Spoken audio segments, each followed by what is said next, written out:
Meet Kanye Westy, Ghost. Yay! Kanye! Kanye West. Meet Ghost. Oh my god. Fuck it, it's a rapper. It's not a rapper. Sorry. No. When I'm working on it, Shoot, I came out the womb with party in the back. Get the hell out of here. That I've had this roll in VH1. 6, 5, 4, 3, 2. 1.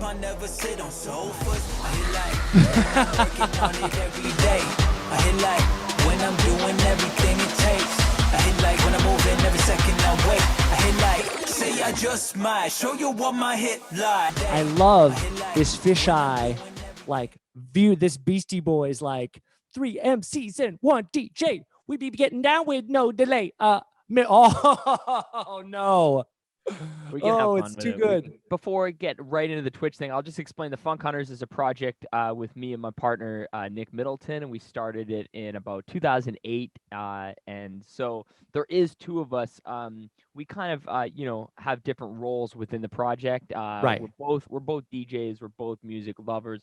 Nick is much more of a in the studio producer. I'm much more of a DJ, tastemaker, and curator, I would say. And so, when the pandemic hit, my girlfriend and I kind of just moved back to this small little island where I'm from and where I grew up, which is about an hour ferry ride off the coast of Vancouver.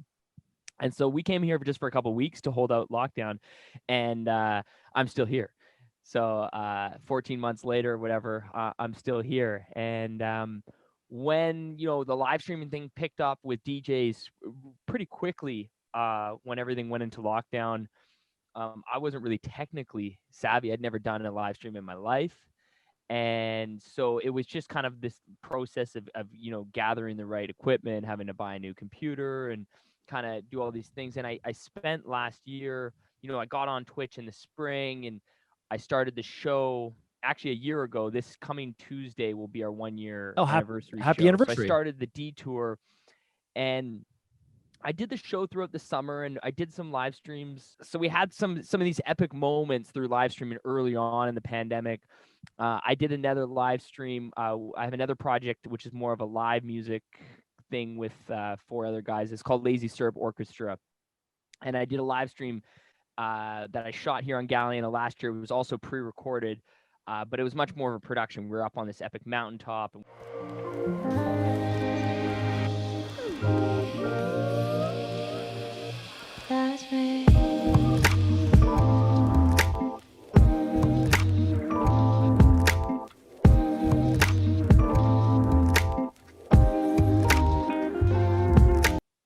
Kept upgrading gear, and I was getting inspired about doing like remote live streams. And I think I had done a live stream on my boat.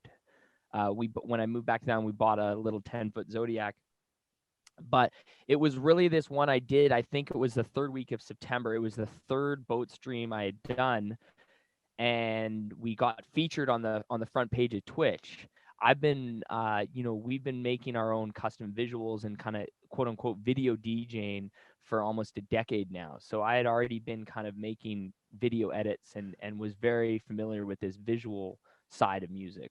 So yeah, well, I hadn't done quote unquote live streaming. We're very, familiar with the world of video and tech, and this video mixer that I use to do all this kind of stuff. That I've had this role in VH1. One thing I've managed to do on Twitch is really stand out and having a very unique look with the way I present music and I present the visual aspect of that.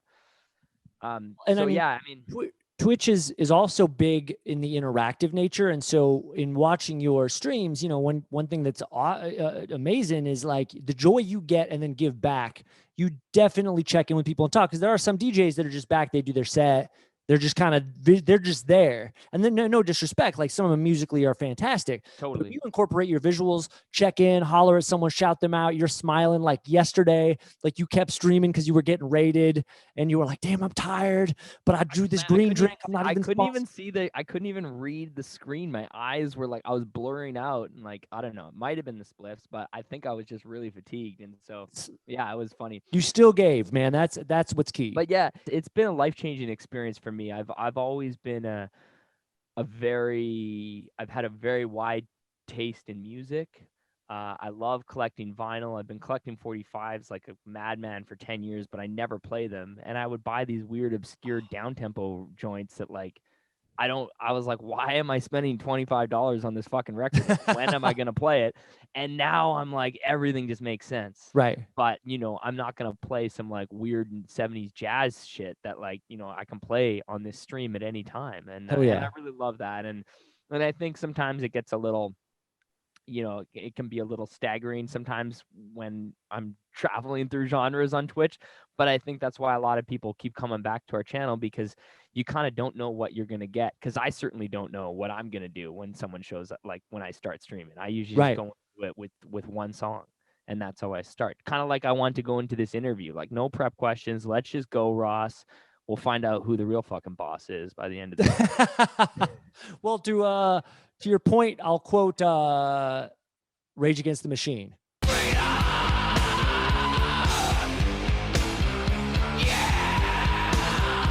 I love your collaboration with Charli Tuna. Even though I'm tight major, at times I might waver. Sweet as a lifesaver, but sharp as a knife razor. I engage the crowd when I'm dropping my style. Awkward, but you can't accuse till you walking the mile in my shoes. Tell us about that collaboration, because I read a story about how it all came to be, and he was like essentially your #1 draft pick. Yeah, I mean, man, like I actually got introduced to Charli Tuna through, I first heard his voice in the self-titled album from Ozzo Motley. Charlie's always the voice out of the Jurassic 5 crew that usually sticks with people. Well, yeah, he's the verbal Herman Munster. Yeah, well, it's the verbal Herman Monster, the word enhancer, sick of phony mobsters controlling the dance floor. That's it. And so, we're such huge fans. He's probably my all-time like favorite MC, and we were working on this track, and we had used one of his acapellas that was like publicly available, and we sent it to him like as a reference piece. Him and his management ended up just being like, hey, this is great, why don't we just like give the song new life, we'll re-release it, relicense it. And so that's what we did. It was his song called Lock Shit Down with Talib Kweli, and then it was reproduced with CMC and Silenta, our friends from Germany, and the tune was called Do This For You. And the track like was kind of a big hit within our community. And shortly after that, his manager hit us up and was like, would you guys want to do a tour with Charli? He wants to do some stuff with us. And I was like, are you like, it was so surreal. And it goes like this.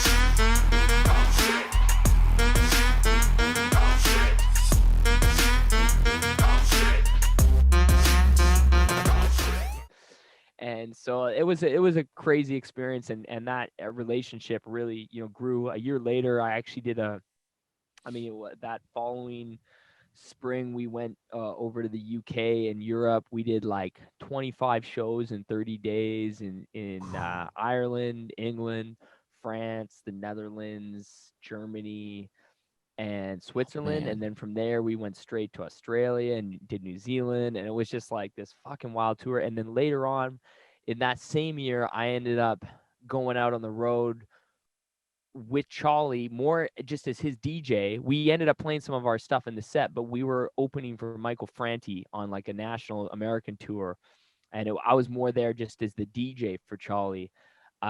Which was again just like I've been a Michael Franti fan since I was younger as well. So it was just like this, like here I was like in a van driving, just me and Charli Tuna all across America, playing these huge shows, opening up for Michael Franti, and it was a real like pinch me moment in my life, because it helped me to realize that like I have this story that I tell people, because when they're like, hey man, like how did you get to where you were, what tools do you use, and I was like, well, like I should let you know there was this one person who like always told me I was never good enough, I was never gonna I'm not talented enough, and the minute that one person shut the fuck up, I was able to achieve the goals that I wanted to, and that person was me. And so it's really like when we tell ourselves we're not capable or we're not able, or you think things are out of reach, because I definitely thought the things that we've achieved would never happen, and now I feel like anything's possible. Big ups. Thank you for the inspiration, man. Hey, What's up, Kanye Westy? Kanye. Hey. Woo. Kanye Westy. I'm upside down, Kanye Westy. I'm over here, Kanye Westy. Don't leave me, Westy.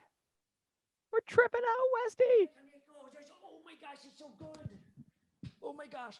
Okay, so we want to. I'm going to bring in a guest in. I've got my guest here, and All right. he wants to talk mullets with you. Oh, perfect. Because your mullet game is on point. Can we see We the can whole? mull it over if we want. Oh, that's so good. Well, this is a segment. It's called Let's Talk About It. And we're going to do a little sub segment here on Who's the Ross. with All my right. friend Adventure Dave. So let me bring him in here. It's time for. Yeah, Let's Talk with Adventure Dave. Come on, man. Look at this guy. This is MVP of mullets here. Mullet Yeah. valuable. I'd say it's about 5th most valuable player, actually. Oh, if we damn. were Come to on, run son. them. Shoot, I came out the womb with party in the back. Get the hell out of here. Now, look, let's talk about it. Now, Dunker, I'm Adventure Dave. You can't spell adventure without Dave. You know I love music, man. Look at this right here. I made this shirt. Can you play something that rocks for me to get us out of here, man? Come on. All right. Let's do it. Well, let's do it. You know what I mean?